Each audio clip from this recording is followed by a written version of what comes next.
Come on. Awesome.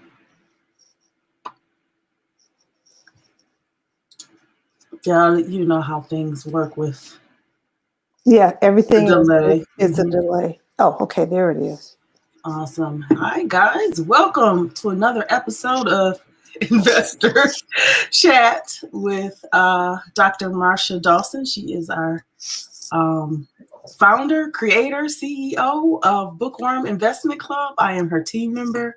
Yay! Yeah, and I am also an investor, which I am also her student, and that makes her my coach as well as my mentor when it comes to investing.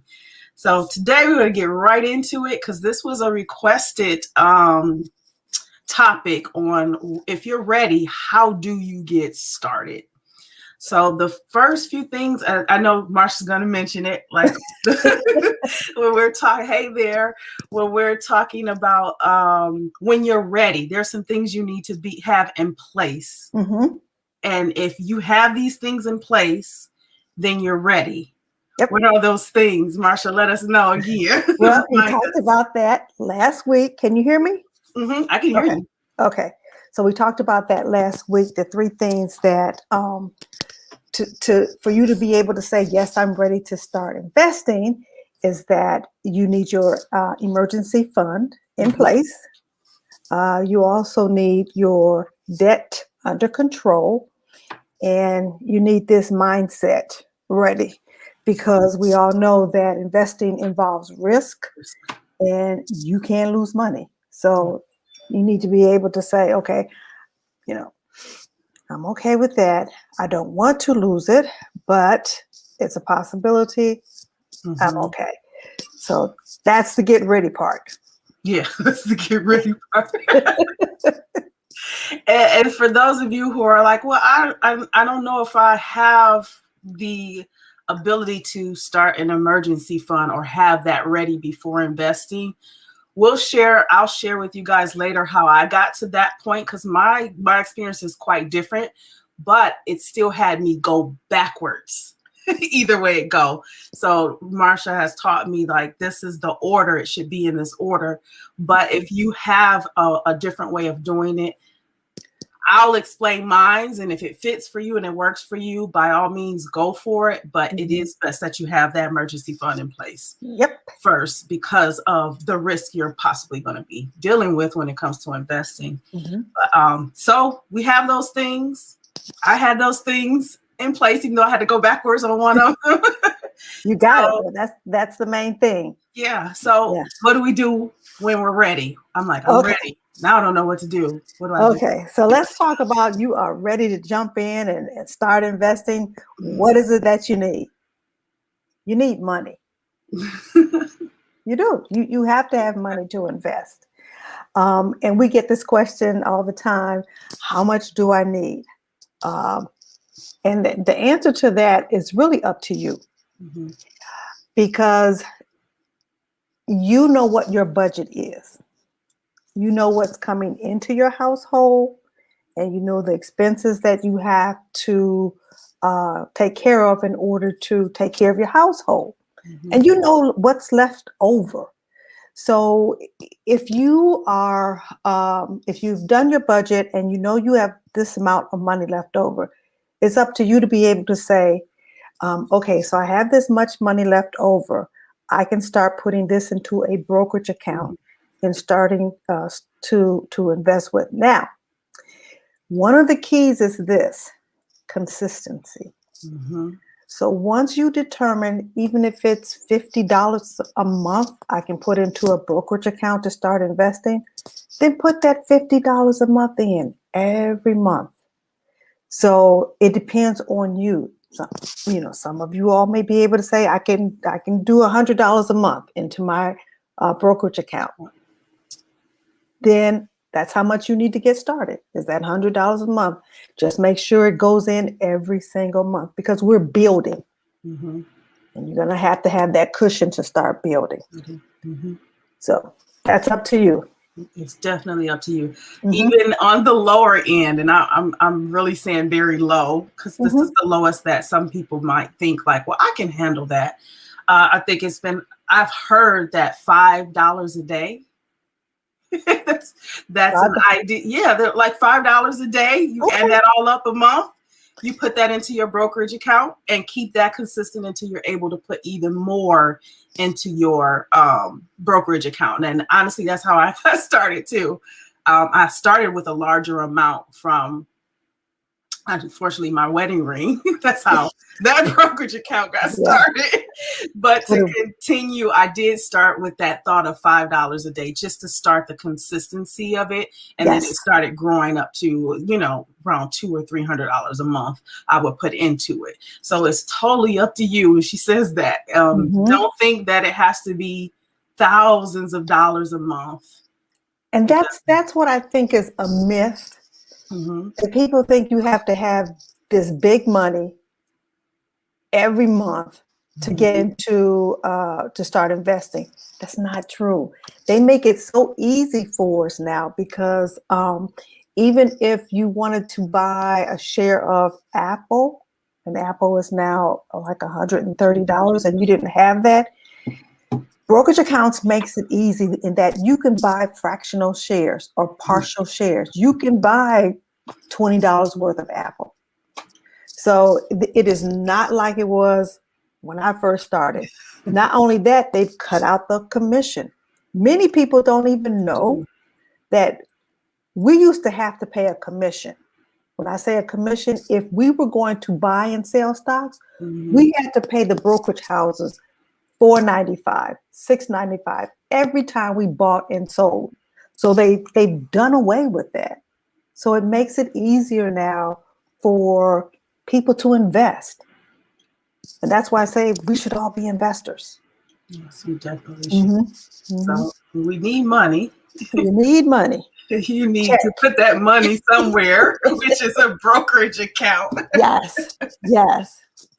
And again, Marsha's taught me there's different brokerages account, not different broker, but there's different entities that you can use to get a brokerage account. My first was my bank. So for Chase. You suggested what are your my favorite ones? We talked about this before. My favorite ones are the ones that I'm going to have. I'm not going to have an issue with customer service. So I want something with great customer service. I want a brokerage account that I can do research. I can find research. Research companies. Research companies. I want a brokerage account that offers me education, which means classes, webinars. And so I look at brokerage accounts like TD Ameritrade, Fidelity, Charles Schwab. Those are my top three because I have experience with those, with two of them. I have experience with Fidelity and TD Ameritrade. Now, I also have experience with Vanguard. That's another one. They have excellent education, and all you have to do is pick up the phone. You got an issue, call someone, and they can remedy that issue or that problem right away. So those are the ones I say to go for. My bank was first, then TD Ameritrade, which is phenomenal for extreme beginners, and that's just from my experience. But you got to have a brokerage account to put the money into, guys. Yes. So where you buy the stocks too. Yeah, you got to have a house for your stocks. So you have to have the money, and then you have to have the brokerage account. Yes. Okay. So me and Marsha have investor styles. We'll tell you what they are, but we'll first explain why you need to know. I mean, Marsha, why do we need to know our investor style? Well, we're investing in all types of stocks, from a very risky type of stock to a low risk type of stock. And you have to know what you're comfortable with. And so if you tell me I'm willing to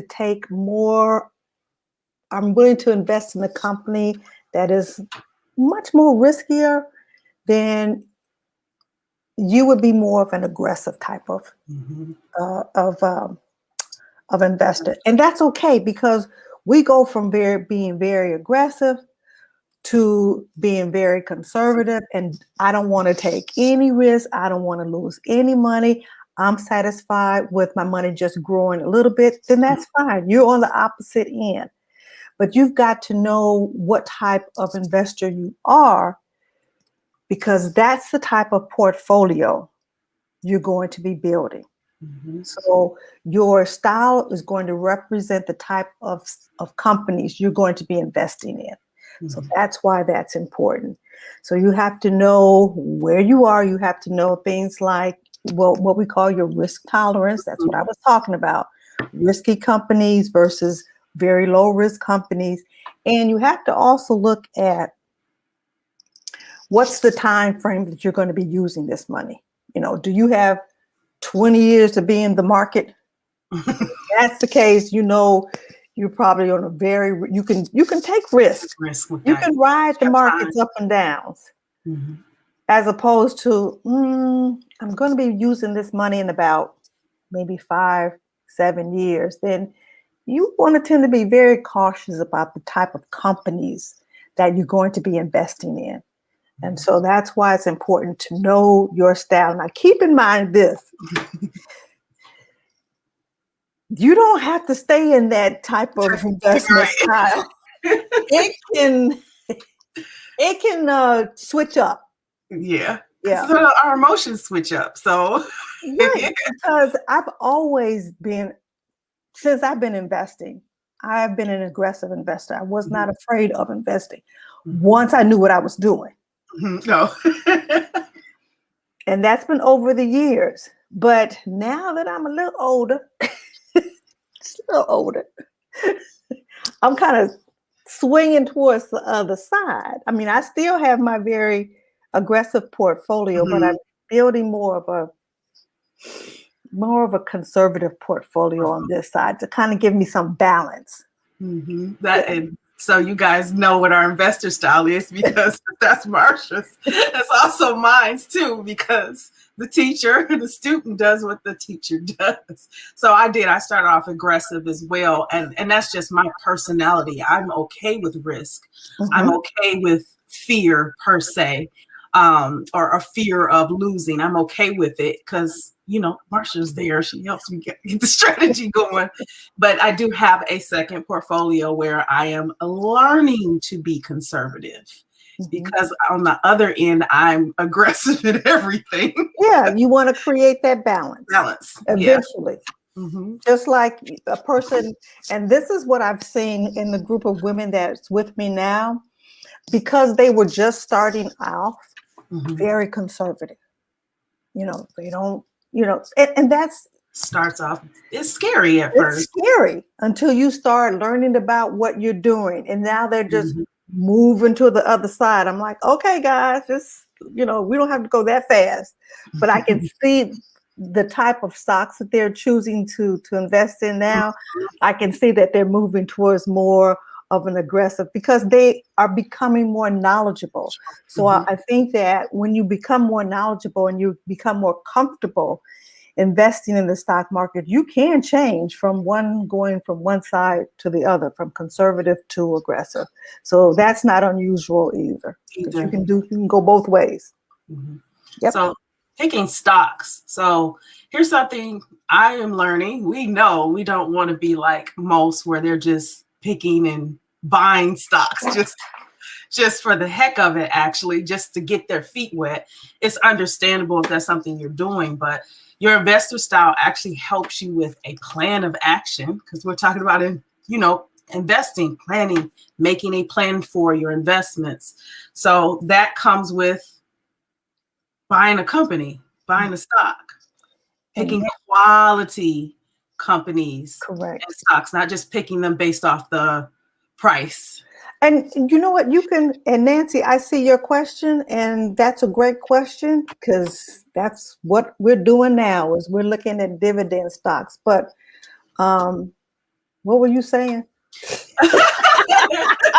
So So she asked a really good question. Do you just pick stocks that have dividends?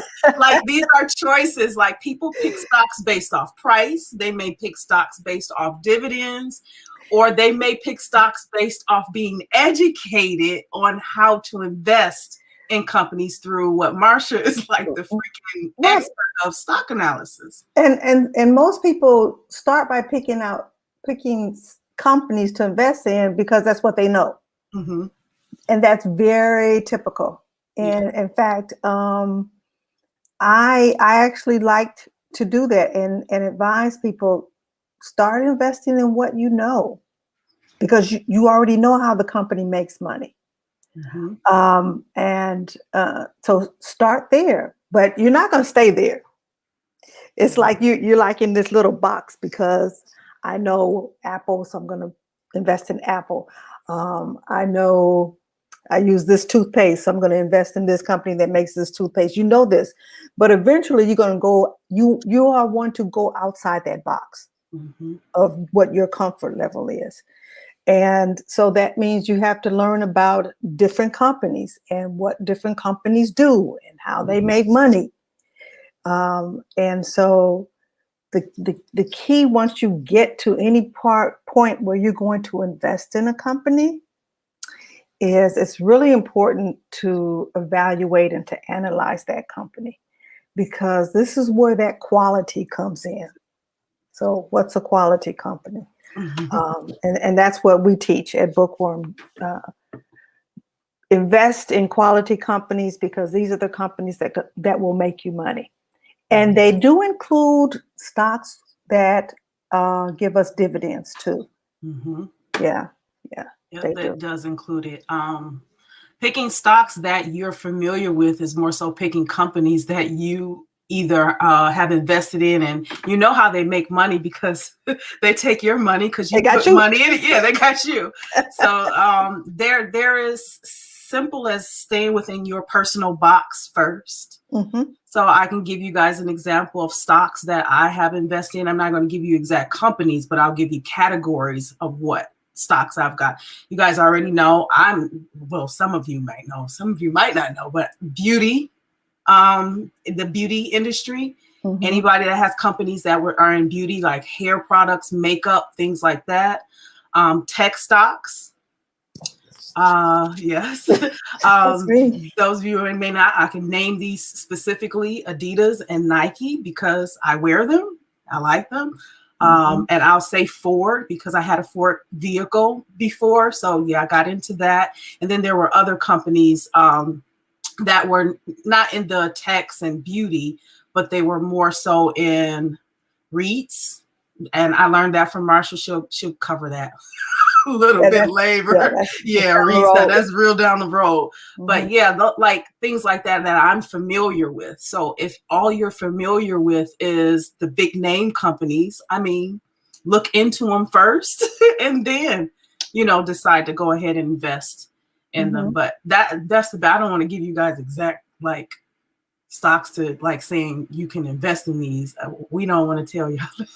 We're talking about stocks, but it's not a recommendation. No, everything is personal. Yeah, but we only can share our experience. Cinnamon Brown said, "What are our thoughts on investing in pharmaceutical companies?" That's one of my things, because being a retired physician.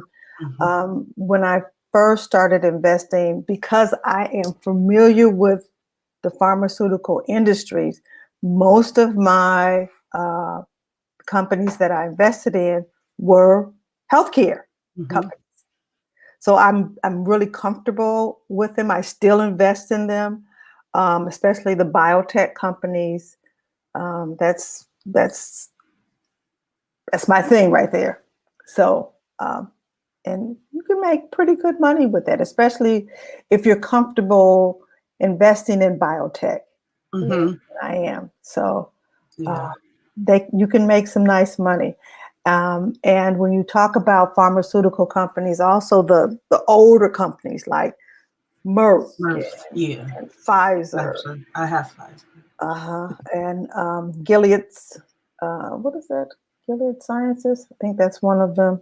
So yeah, Amgen, AbbVie, all of those companies. Yes, Mm-hmm. I like them. I like Yes. pharmaceutical companies.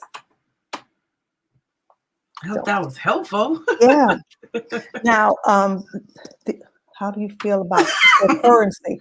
Mm. I like cryptocurrency too. Yes.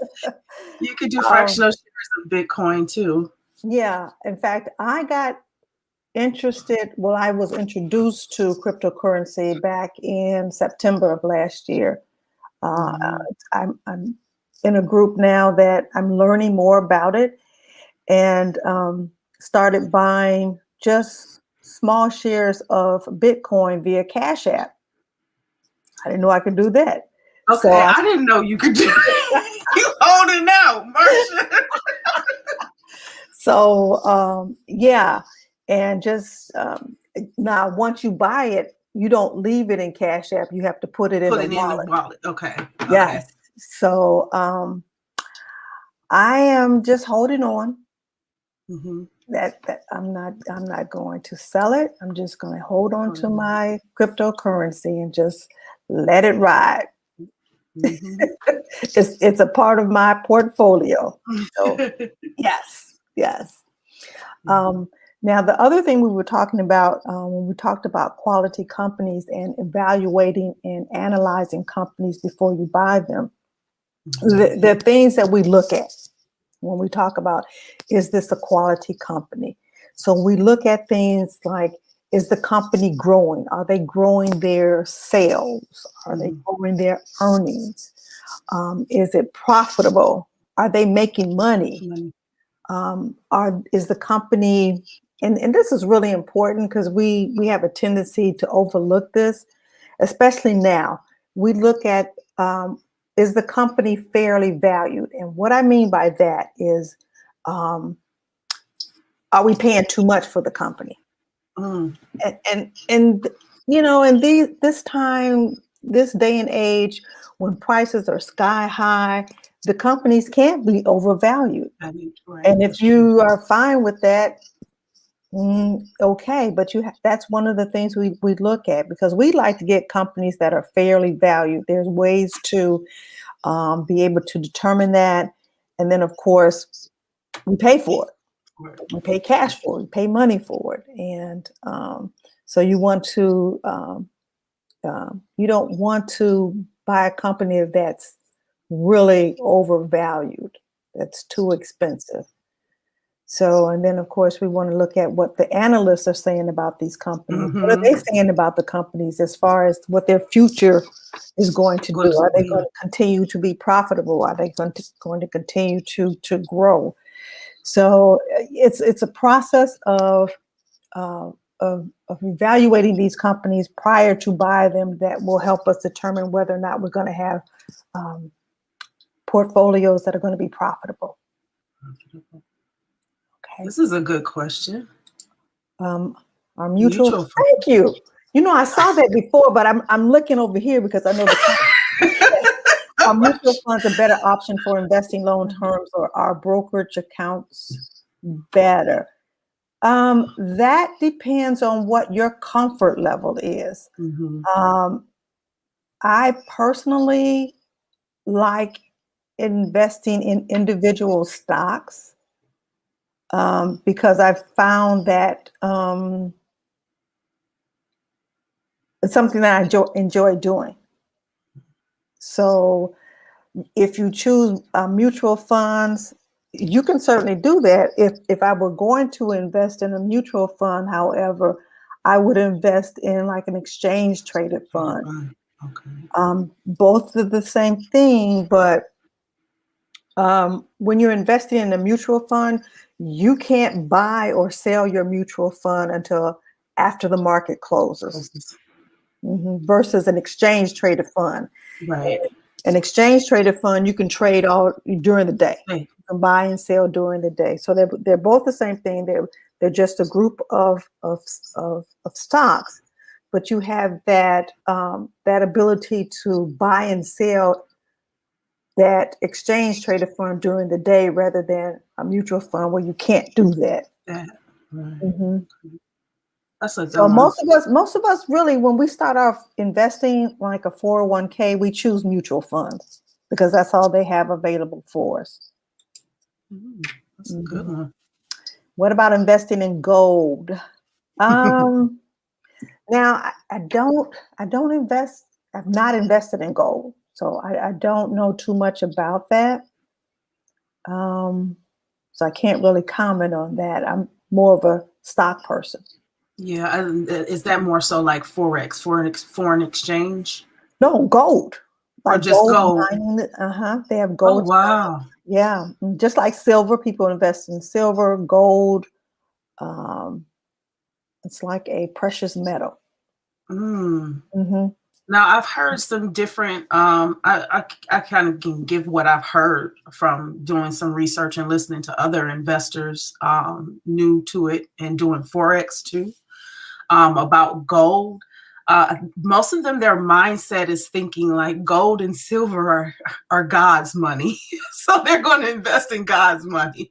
So First okay, I've time I never heard thought. that one. Yeah, I'm like okay, okay. There's like gold and silver is God's money, so Mm. invest in that. But Yeah, I don't have. I can't say too much about investing in gold because it's not something that I do. dude, yeah, it's so much to learn. There is. Yes. There's a lot to learn about investing, and that's why we teach to do it a little bit at a time. Don't try to just jump in and learn everything because I'm still learning. And I'll tell you this: one of the things that I'm learning about now is dividend growth stocks, Mm-hmm. and that's only been something that I've about 3 months in now. But to me, that is so fascinating. I just thought they were just dividend stocks versus, growth stocks, but it's much more than that. People actually uh, uh, solely invest in dividend growth stocks. So that's what we're doing now. We're teaching dividend growth stocks. We're teaching about investing in dividend growth stocks, how to do it. It's kind of on a different level.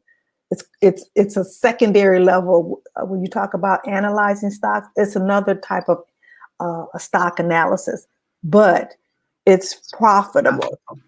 hmm And I'm all about profitability. Profitability. Let's make this Makes money. money.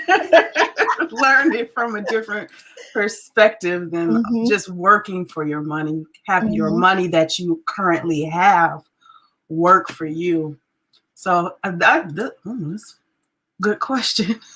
Can I give advice on diversifying Roth IRAs? What do you mean when you say diversifying? You're talking about stocks and bonds, and uh, is that what you're talking about? CAQ? Oh, it must be California Cutie. When you say diversifying, I'll wait for her to but yeah, because when I think about Roth IRA accounts, I think in terms of stocks and bonds, REITs, cash, and there was something else. I can't think of the fifth one. Stocks, bonds, real estate, cash, and there's another asset that belongs in there, which I can't bring up right now. Right. Because in my Roth IRA, my personal Roth IRA, I just have ETFs, exchange traded funds. Yeah, and I keep my my brokerage account have most of my stocks in them, and some bonds. Yeah. Can you speak more so on what diversifying means in a stock portfolio? She said yes, that's exactly what she was talking about. But can you explain that diversifying? When we talk about diversification in just a stock portfolio, we want to look at different types of companies. We want to look at different sizes of companies, because you have small companies that are just getting off the ground. You have medium-sized companies, and you have the big, stable companies like the Walmarts. So you can diversify your portfolio according to the size of companies. You can also diversify your portfolio according to the different type of sectors, economic sectors. So we were talking about healthcare companies. You can diversify your portfolio by putting companies that utilities, tech companies. So there are 11 type of economic sectors. So you start to draw from each different sector. That's you're familiar with, Yes. The ones you're familiar with. So you diversify according to the size of companies, and you can diversify according to the different type of sectors. Okay. Awesome. I like her comment here. Employee match account is a 401k. How can we repeat how many people out there know that they can actually manage their own portfolio? And that's what people, I don't think we have enough education when it comes to how to build out your 401k. Because just like with when I started working, they just gave me the paper and said, pick some companies or pick some mutual funds and pick out what percentage you want to go into each one. It's like, and I didn't know. Yeah, I had that same thing. I didn't know what they were. I mean, I just like, I'm familiar with them. I didn't know anything. But once I started educating myself on what these type of mutual funds that they are in the 401k, that's when things changed for me. That's when I took control of it. But that comes with education. Okay. Let's see what Nancy Adams said. My brother has stock in one of the airlines and has it sitting until, see? And when I said, that's a good idea, because right now your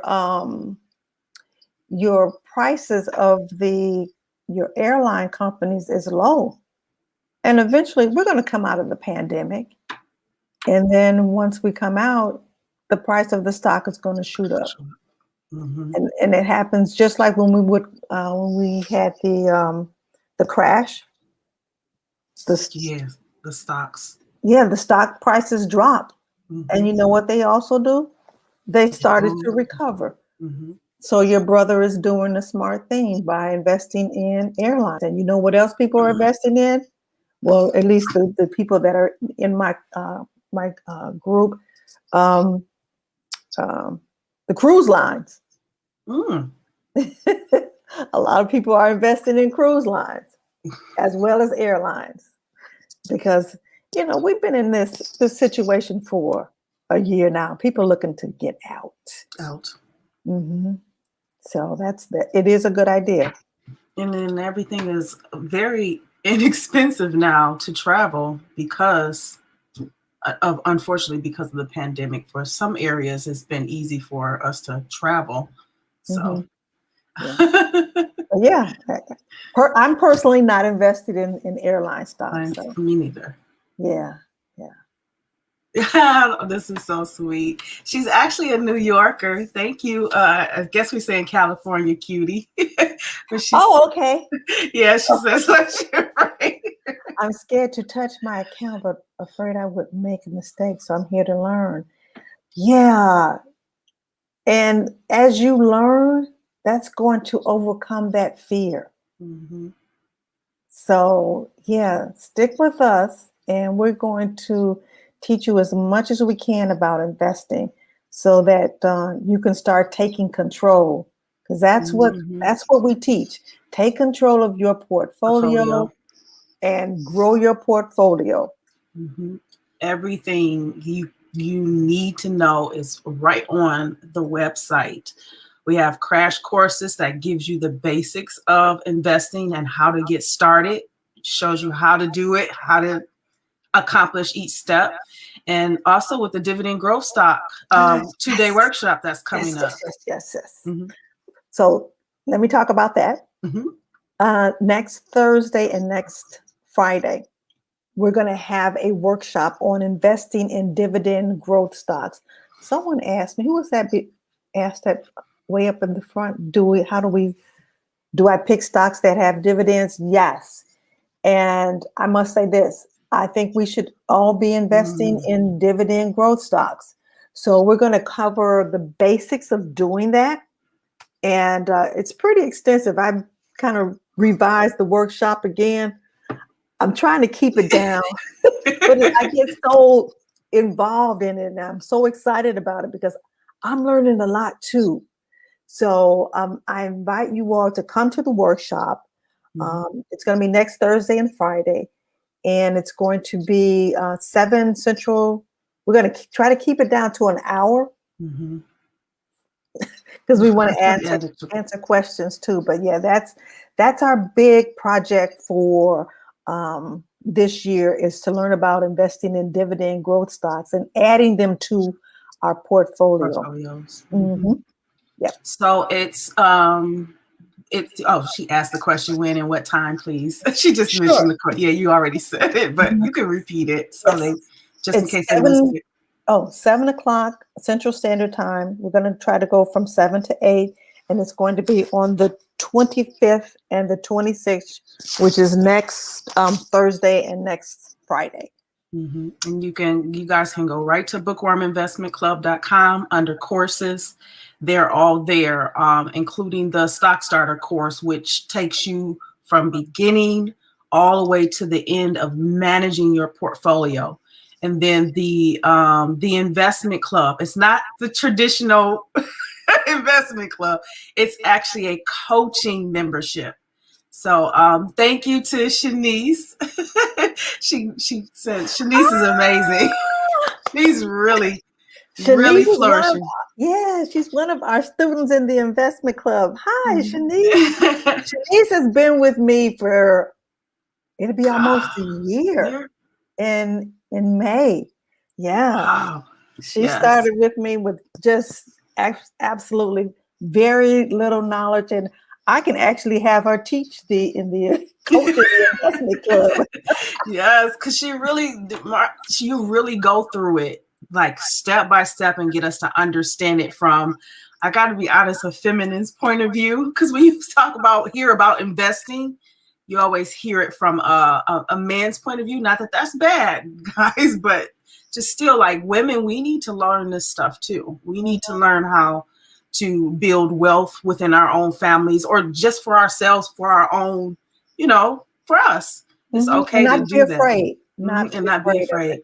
Yep. Ooh, good one. What is your idea on the hedge funds? I heard they're risky. I will visit you. Hedge funds. No, I don't do hedge funds because hedge funds do risky things. Like you heard about GameStop. That was it started with hedge funds shorting the stocks and making the stocks go down. But they do things like that. They do risky things, but they make money. They make their clients money. That's what they do. Yeah. I can give you guys a TV show that you can watch. I believe it's on Showtime. If I'm not mistaken, it's called Billions. It has 5 or 6 seasons. And it's all about hedge funds. Yeah, it's actually a TV show where it's actually going through the day and life of an owner of a company that is involved in hedge funds. It's really interesting, and I agree with Marsha. I don't know. They're risky. No. Yeah, they're not good. And Queen, don't worry about the fact that you didn't start earlier.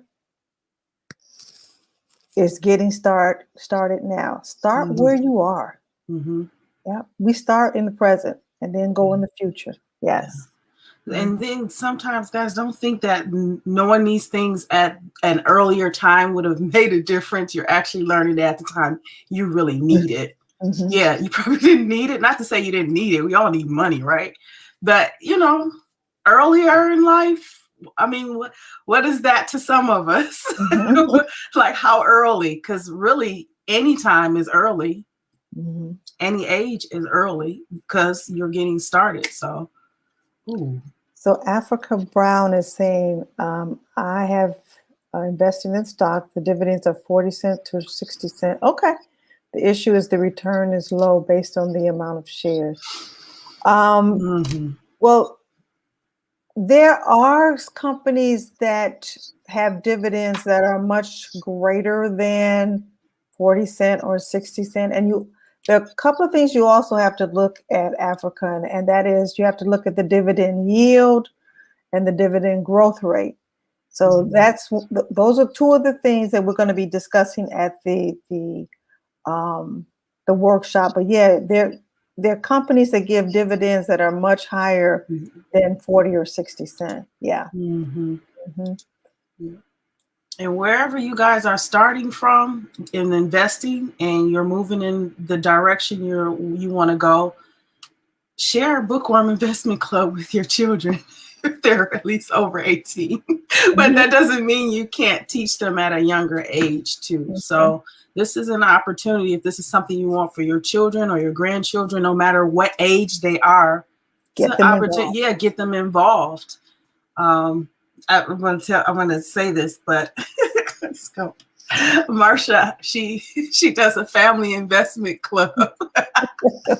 She's sent me videos and I've seen it, and she is amazing at it. So we do have a family investment club. We started 4 years ago. So it's myself, my brothers and sisters, my children, and my nieces and nephews, and now everybody is investing. So it's a wonderful process. Then not only are they investing, but they're trading too. So it's good it's a relief to know that you're handing down this legacy to your children, and you don't have to worry too much about, they'll be able to take care of themselves just by investing, especially because they're starting off at a young age. I wanted to answer to this question, and then we'll see how many questions we get. But beautiful beauty, I think black. This question, I want to know the answer to this question too. Okay, it's difficult even knowing the questions to ask. I too have a 401k from a previous employer, and now okay. Can you do? So have you? So you haven't rolled over your old 401k into your new current employer? So you might want to consider that. I mean, you can still control it. The issue is being able to control what's in that account. And if it's easier for you to roll that old one into the new one and control it as one, then consider that. Okay. Okay. So yeah, consider it. Should she consult? So again, that's a personal choice, but you just want to be able to control them, whether together or manage. Yeah, that's a better word than control. I mean, you are controlling it, but I think that manage is a better, And so if you can't manage two separate accounts, just combine it. Yeah, combine it. Yeah. Yeah. That was a good question. I like that question. Well, you guys know we'll still be here every Wednesday for you guys. Yeah, we'll do this again next Wednesday. And you guys know. We'll see how it goes. I mean, if people want us to continue, we can keep it going until March. I have no problems. I want people to start investing. So if we want to start off this way and just have investor chats, we can do it. Yes. So we can help you. So again, even if you're watching this video after it has loaded, please don't be afraid to comment in the comment area and let us know what you would like for us to talk about next. That's how this came about, even though we Yes. already had it planned that we were going to talk about this. But Mhm. someone asked this question about, I'm ready. What do I do? How do I get started? So just a recap, you have to have a Money. account. You have to have money. You have to have a brokerage account to put the money in. Mhm. You have to know your investor style first, because that helps you plan The type and of for portfolio. you want, and manage it according to your tolerance. Mhm. And then last, I forgot what was last. Companies. Companies. You got to buy Quality stocks. companies. You got to buy good companies. Yep. Mhm. Yes. Is it so It's so confusing. Either accounts or all, poor thing. Miss Beauty, she just said she is having a hard time because it's just so much going on, but we will take care of you. We will. Just a little bit at a time. Learn Just a little bit of time. Mhm. Don't rush it, and also don't force it too, unless you're an aggressive investor and that's what you are right now. You're like, I want to know You the still next have to step. take time with that too. Yeah. So someone asked about helping with a brokerage account. You mean We figuring can, out which one? or is it that you want to see? Yeah, the 5-day crash course. Okay, so let's get this one, because I know people are coming in and asking. But is it a matter of you wanting to know how to actually open a brokerage account, or which are the best? Yeah. Because it's so simple. It's not hard. And someone just mentioned that they're interested in the 5-day crash course. It actually shows you how to do it in that course. And it kind of guides you as to determining what kind of brokerage account you can open up. Okay, yeah, Mhm. open up. So as far as how much to invest and things like that, we encourage you to go back through this video Because we and talk. listen to everything. I know some people come in a little bit late, so we don't want to make you feel like we're not listening to you when you ask specific questions. It's just we've already done it, and we've already answered it to the best of our ability, and we want you to know it. So the video is live and it stays on YouTube, so you can come back to it and get all that information once again. Yeah, so how to do that, we can consider that if that's something you want to know how to do. Oh, now But these I would, questions are coming in so fast. yeah. Okay. I have a brokerage account already. I just need to know what I don't know. Okay. That's a good one. Well, once again, we talked about you got to fund that account. Mm-hmm.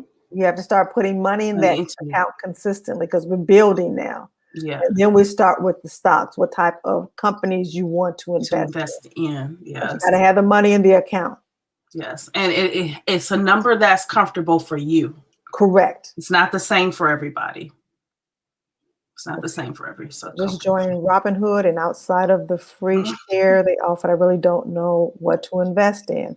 Okay, so now you want to start looking at companies, making a watch list of what companies you would like to invest in. Not necessarily buying just yet, but seeing what's out there. What is interesting to you? What are the things what are the services and what are the products that you already use, that you already know how they make money? So start there. Start making your watch list.